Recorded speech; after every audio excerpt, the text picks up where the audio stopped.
하나님 아버지, 이 아침에 살아계시고 거룩하신 만군의 하나님의 말씀 저희가 듣고자 합니다. 저희에게 말씀하여 주시옵소서.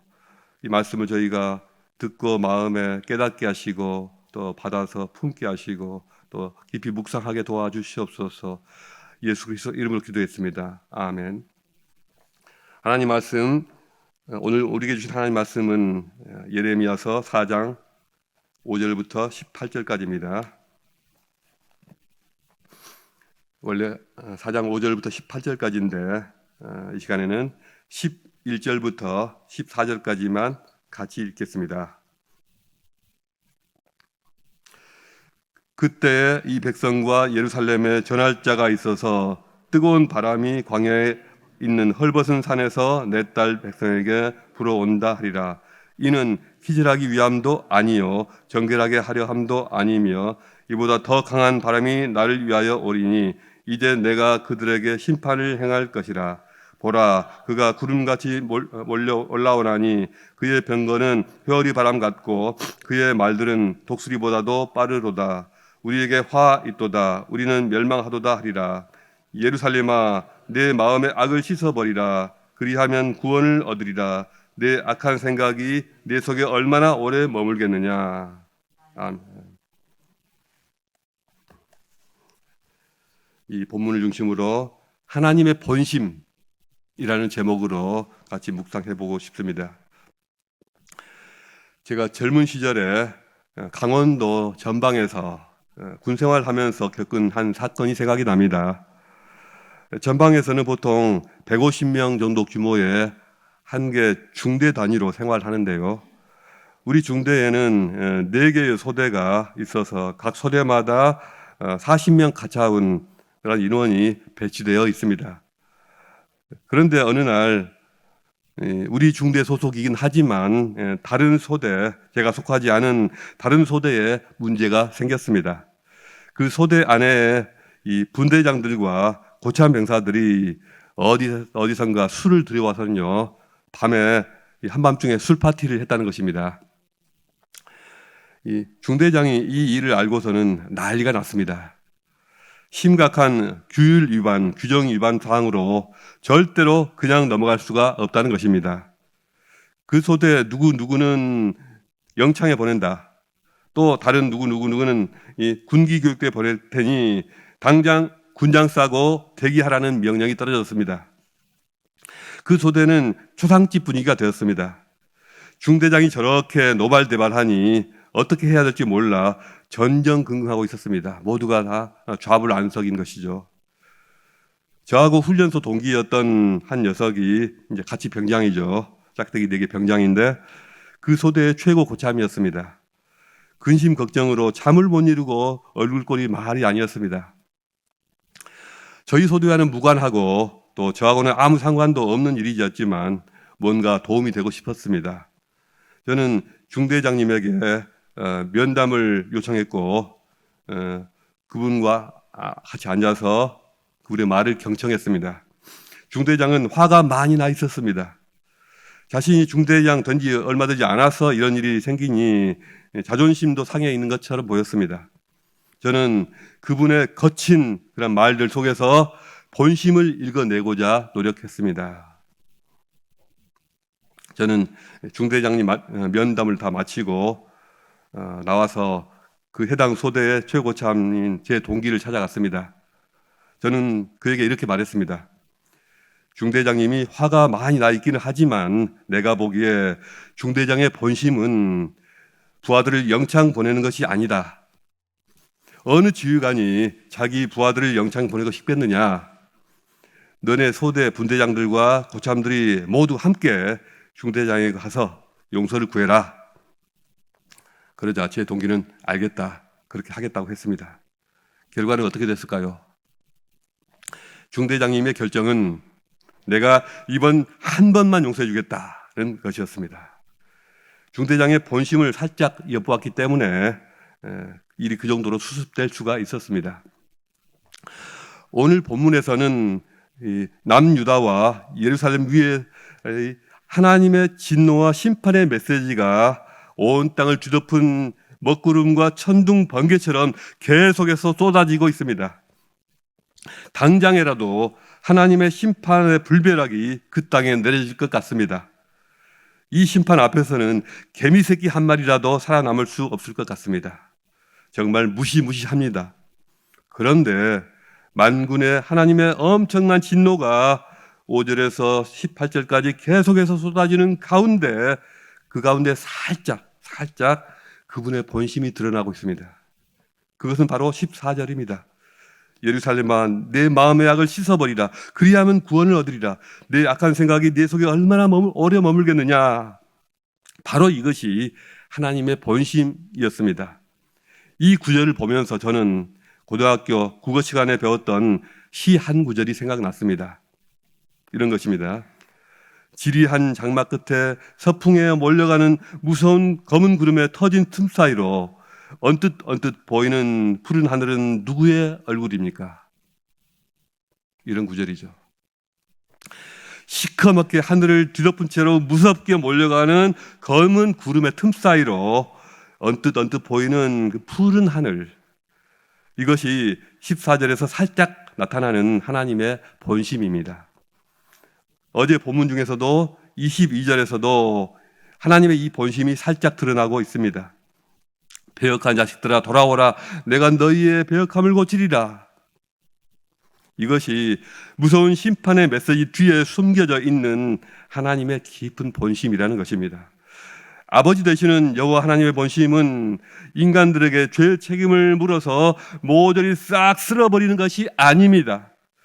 썩을 놈들아, 제발 잘못을 뉘우치고 돌아와라. 제발 완악한 마음을 고쳐먹고 의의 길로 돌아오라. 너는 얼마든지 구원받을 수 있다. 엘리야 선지자 이래로 수많은 하나님의 종들을 통하여 이 메시지는 전파되었습니다. 선지자 이사야를 통해서 말씀하셨고, 호세아를 통해서 말씀하셨으며, 아모스에게 말씀하셨고, 미가, 하박국과 예레미야를 통해 말씀하셨습니다. 그러나 유다 백성들은 하나님의 본심을 전혀 깨닫지 못했던 듯합니다. 예레미야를 통해 선포되는 하나님의 최후 경고에도 오히려 화를 내고 반발하고 대들고 있습니다. 심지어는 예레미야를 죽이려고 달려들었습니다. 바벨론이라는 이 심판의 막대기가 서서히 부각됐을 때도 뭐 별거 있겠어, 애굽하고 손잡으면 됐지, 바벨론이 아무리 강한들 애굽만큼이나 하겠어? 이렇게 안일하게 정치적인 수법으로 능히 모면할 수 있다고 여겼습니다. 어찌 보면 하나님의 본심은 철저히 외면당하는 것처럼 보이고, 그분의 선한 의도는 아무런 결실도 맺지 못하는 것처럼 보입니다. 그러나 그렇지가 않습니다. 예레미야의 심판의 메시지는 물론 1차적으로는 망해가던 시절에 이 유대인들에게 향한 말씀이었습니다. 그러나 이 말씀은 또 다른 한편으로는 장차 나라가 다 망하고 원수의 땅에 잡혀가서 서러운 포로 생활을 감당해야 됐던 미래의 이 유대인들, 그 유대인들에게까지 염두에 두고 있었습니다. 이 포로 생활하는 시기에 이 유대인들의 이 처지는 살아도 살아있는 것이 아니었을 것입니다.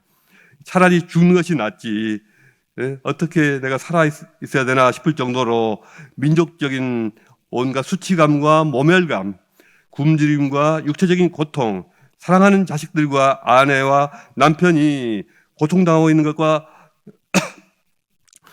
남편이 고통당하는 것을 지켜보면서도 아무것도 할 수 없는 그런 자신들의 모습입니다. 현실의 고통을 더 고통스럽게 만드는 것은 자신들에게 과연 미래가 있느냐 하는 것입니다. 이들에게 있어서 하나님은 아무리 소리쳐 불러도 대답 없는 너무나 무섭고도 무정한 분으로 여겨졌을 것입니다. 우리는 정말 하나님께 버림받은 백성이다, 저주받은 백성이다 하는 자괴감으로 더욱 힘들지 않았을까 싶습니다. 그런데 이런 이 포로 생활 중에 백성들에게 그 귀에 예레미야의 글이 읽혀지고 귀에 들렸을 때, 그때야 비로소 사람들은 하나님의 본심을 조금은 깨닫게 되었을 것입니다.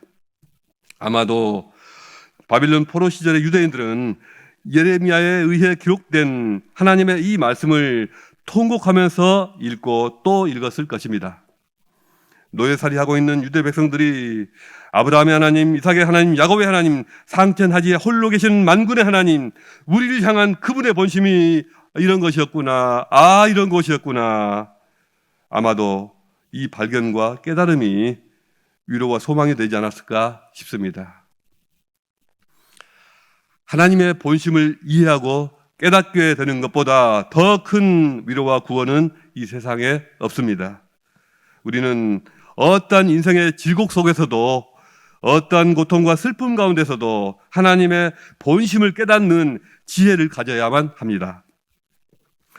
어떠한 문제 속에서도 그것을 운명적으로 생각하지 않고 누군가를 원망하거나 탓하지도 않고 그 문제들 배후에 계시는 하나님의 본심을 생각하고 묵상해야 하는 것입니다.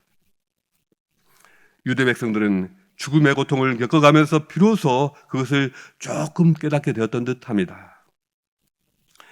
아버지 하나님의 본심은 바로 이런 것이었습니다.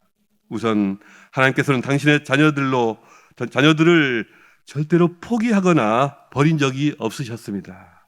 말씀은 안 하셨을지라도 늘 지켜보시면서 그 소리에 귀를 기울여 듣고 계셨습니다.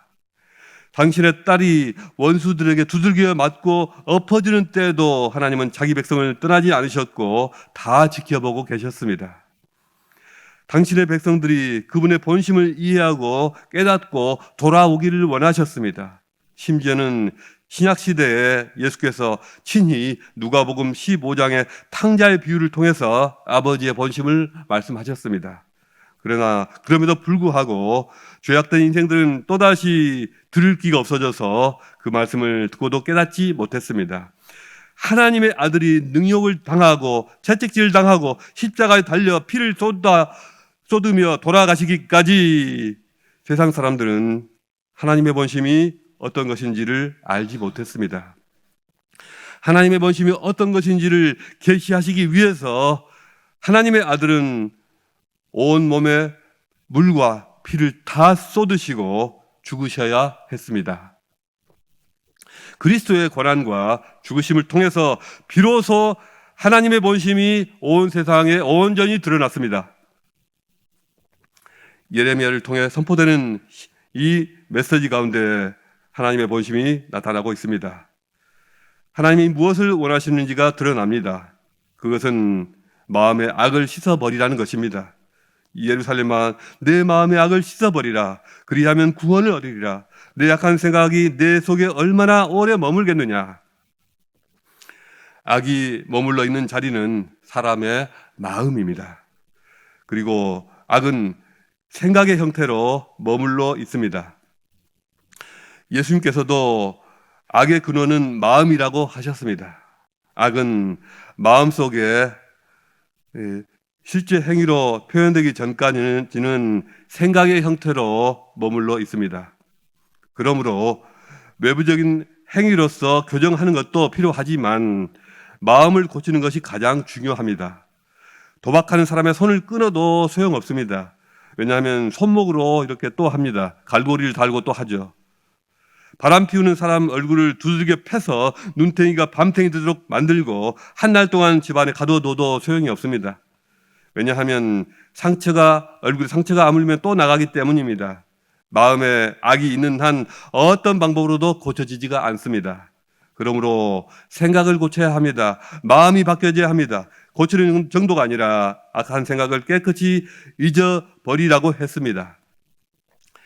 자비하신 하나님은 여전히 심판을 앞둔 백성들을 향해서 구원받을 길을 예비해 두고 계십니다.